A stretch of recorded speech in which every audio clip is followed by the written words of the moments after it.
Assalamualaikum warahmatullahi wabarakatuh. Hai teman-teman, perkenalkan nama saya Nur Ain Martonangio. Di sini saya akan memaparkan sedikit mengenai permasalahan yang terjadi di kawasan Cagar Alam Pulau Mas Pepaya Raja. Nah, teman-teman, sebelum kita mengetahui apa saja permasalahan yang ada pada Cagar Alam Pulau Mas Pepaya Raja, alangkah lebih baiknya kita mengetahui lebih dahulu apa itu konservasi. Nah, konservasi sendiri adalah aktivitas pengelolaan sumber daya alam hayati dan ekosistemnya yang didasarkan pada 3 prinsip, yaitu pelestarian, pemanfaatan, dan pengawetan.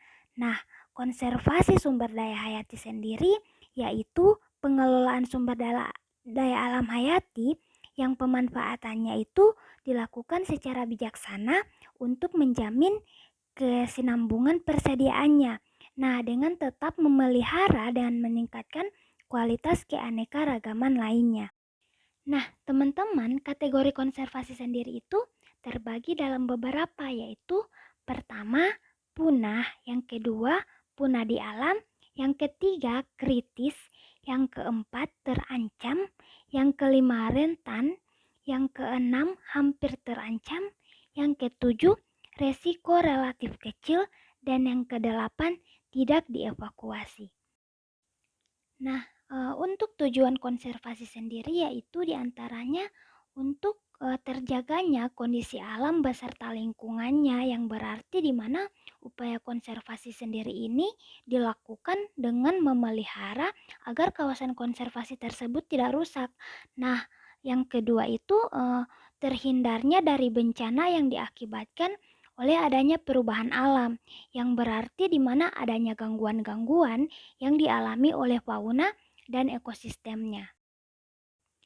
Untuk kategori nasional kawasan konservasi sendiri itu telah ditetapkan berdasarkan Undang-Undang Nomor 5 Tahun 1990, di mana 1. Kawasan Suaka Alam atau KSA, yaitu berupa cagar alam dan suaka marga satwa. Yang kedua, kawasan pelestarian alam atau KPA, yaitu berupa taman nasional, taman wisata alam, dan taman hutan raya. Dan yang ketiga yaitu taman buru. Nah, ancaman kawasan konservasi sendiri itu ada beberapa macam, yaitu yang pertama illegal logging, yang kedua penambangan emas tanpa izin, yang ketiga itu pencemaran limbah, yang keempat itu perburuan satwa dan tumbuhan, dan ini yang sering kali terjadi. Yang kelima itu fungsi hutan. Nah, alih fungsi hutan itu di mana, yaitu perambahan. Nah, yang keenam itu konflik manusia dengan satwa, yang ketujuh itu konflik tenurial, dan yang kedelapan ini bencana alam. Hal ini juga sering terjadi pada kawasan konservasi. Dan yang terakhir itu di mana spesies asing pengganggu. Nah, teman-teman, kita akan memasuki topik cagar alam, di mana cagar alam sendiri adalah sebuah kawasan di mana makhluk hidup itu, baik tumbuhan dan hewan itu, hidup secara lestari. Nah, keberadaannya itu di kawasan hutan pun dilindungi oleh undang-undang dan resiko dari bahaya kepunahan sendiri. Nah, kawasan suaka alam ini memiliki kekhasan yang sesuai dengan ekosistemnya. Nah, untuk pengisi kawasan cagar alam sendiri itu biasanya merupakan flora dan fauna asli dari daerah tersebut. Tidak didatangkan dari luar, dan perkembangan flora dan fauna ini dilakukan atau dibiarkan secara alami, serta dipastikan tidak mendapat gangguan aktivitas dari manusia lain yang menyebabkan kerusakan. Nah, suaka marga satwa sendiri yakni kawasan suaka dalam hal ini berupa hutan, memiliki ciri khas atau keunikan berupa keanekaragaman jenis satwa dan kelangsungan hidup, dan perkembangannya dilakukan pembinaan terhadap habitatnya. Nah, suaka marga satwa itu ditunjukkan untuk perlindungan pada satwa-satwa yang memiliki nilai khas karena sebab tertentu, dan keberadaannya itu di mana memerlukan perlindungan untuk menjamin kelangsungan hidupnya. Nah, teman-teman, cagar alam Pulau Mas Pepaya Raja. Nah, cagar alam Pulau Mas Pepaya Raja ini merupakan suatu cagar alam yang terdiri dari 3 pulau, yaitu Pulau Pepaya, Pulau Mas, dan Pulau Raja. Nah, kawasan ini terletak di Kabupaten Gorontalo Utara, di mana cagar alam ini bisa diakses melalui Desa Dunu di Kecamatan Monano dengan perahu mesin tempel yang dimiliki oleh nelayan setempat.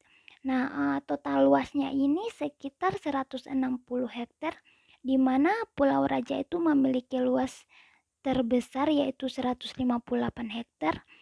Sedangkan Pulau Pepaya itu luasnya 1 hektar dan lebih. Pulau Mas itu kurang dari 1 hektar. Nah, cagar alam Pulau Mas Pepaya Raja itu di mana biota khas yang ada di cagar alam Pulau Mas Pepaya Raja itu ada 4 jenis penyu, yaitu penyu hijau, penyu sisik, penyu belimbing, dan penyu tempayan. Nah, yang paling banyak berkembang biak dan paling banyak ditemui itu adalah penyu sisik. Dilakukan penangkaran hingga ratusan butir telur setiap kali penyu bertelur. Nah, teman-teman, potensi kawasan ini antara lain di mana memiliki keanekaragaman jenis flora dan fauna serta pemandangan pasir putih itu yang indah. Flora dan fauna di antaranya yaitu komunitas mangrove, nantu, kayu raja, kemudian manggis hutan, pandan, cemara laut, beberapa spesies anggrek, elang laut, kelelawar, raja udang, kemudian ada bangau, kemudian ada juga burung gosong, dan ada juga beberapa spesies ular sanca. Nah, teman-teman, biota yang hidup di cagar alam Pulau Mas Pepaya Raja itu ada beberapa, di antaranya itu burung gosong, yaitu burung yang satu kerabat dengan burung maleo. Kemudian biawak, kelelawar. eh, Hewan-hewan ini diburu oleh manusia untuk sekedar entah dijadikan hobi atau dijadikan santapan hingga dijual sebagai obat. Nah, selain itu daging penyu pun juga dihargai mahal, dan telur penyu pun juga ikut diperjualbelikan untuk dijadikan obat. Nah, hal yang sama juga terjadi pada nasib burung gosong, di mana uh, mereka ini masyarakat ini masih menganut kepercayaan di mana mengambil kepala dan kaki burung gosong itu akan mencegah terjadinya longsor. Nah, berbagai ancaman yang terjadi atau berbagai permasalahan yang terjadi di cagar alam Pulau Mas Pepaya.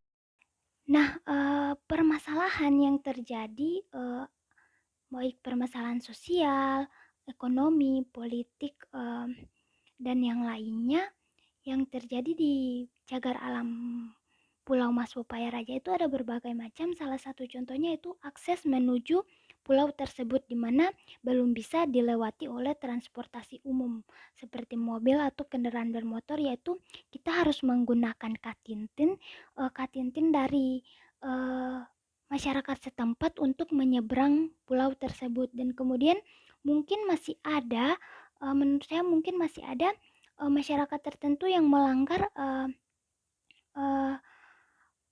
peraturan dengan mengambil kayu atau mengambil isi dari cagar alam tersebut untuk dijual atau dijadikan untuk sebagai kebutuhan sehari-hari. Kemudian ada juga orang luar atau oknum-oknum tertentu yang dengan mengandalkan surat izin atau surat perizinan dari pemerintah yang mereka salah gunakan untuk demi kepentingan mereka sendiri, ya. Ancaman yang lain di wilayah perairan cagar alam sendiri yaitu contoh yang lain itu dijaga dari pengoboman ikan yang mengakibatkan itu hancurnya terumbu karang. Nah, serta terganggunya rantai makanan di alam itu sendiri. Nah, selain itu juga perlunya kebersihan dalam menjaga lingkungan, contohnya bersih dari sampah. Nah, untuk upaya penanggulangan sendiri yaitu adanya harus kita tanamkan ya, pemberdayaan masyarakat dengan menanamkan pengetahuan mendasar terhadap masyarakat di mana mengenai pentingnya menjaga wilayah kawasan konservasi. Contohnya ya Cagar Alam Pulau Mas Pepaya Raja ini, di mana masyarakat setempat itu harus menyadari betapa pentingnya untuk menjaga pelestarian kawasan tersebut. Yang kedua itu memanfaatkan, kita harus bisa membuat masyarakat memanfaatkan sesuai dengan kebutuhan mereka. Kemudian kita harus juga bisa menanamkan bahwa mereka harus memperhitungkan efisiensi dan penggunaannya agar tetap terjaga kelestarian cagar alam tersebut. Nah, peran pemerintah ini juga sangat berpengaruh terhadap upaya penanggulangan perusakan wilayah konservasi. Nah, contohnya itu dengan menerapkan peraturan tertentu. Nah, akan tetapi ada juga beberapa kendala, eh, yaitu di mana beberapa orang oknum-oknum tertentu dengan berbagai cara yaitu bisa mendapatkan izin pemerintah sehingga mereka itu tidak mempergunakan izinnya itu dengan baik. Nah, em, upaya pemerintah dalam penanggulangan tersebut itu contohnya dalam penerapan Undang-Undang Nomor 41 Tahun 1999 tentang kehutanan, di mana pasal 46 itu perlindungan hutan dan konservasi alam, di mana penyelenggaraan perlindungan hutan dan konservasi alam itu bertujuan menjaga hutan, kawasan hutan dan lingkungannya. Nah, agar fungsi lindung, fungsi konservasi, kemudian fungsi produksi tercapai secara optimal dan lestari. Nah, kemudian pada pasal 47 perlindungan hutan dan kawasan konservasi alam juga di situ terdapat perlindungan di mana mencegah, membatasi kerusakan hutan, kawasan hutan, dan hasil hutan yang disebabkan oleh perbuatan manusia itu sendiri, ternak, kebakaran, sumber daya alam, hama, serta penyakit. Dan yang kedua itu mempertahankan dan menjaga hak-hak negara, masyarakat, dan perorangan atas hutan, kawasan hutan, hasil hutan, investasi, serta perangkat yang berhubungan dengan pengolahan hutan. Mungkin itulah penjelasan singkat dari saya mengenai permasalahan apa saja yang terjadi di wilayah konservasi, khususnya di wilayah konservasi cagar alam Mas Pepaya Raja. Terima kasih. Assalamualaikum warahmatullahi wabarakatuh.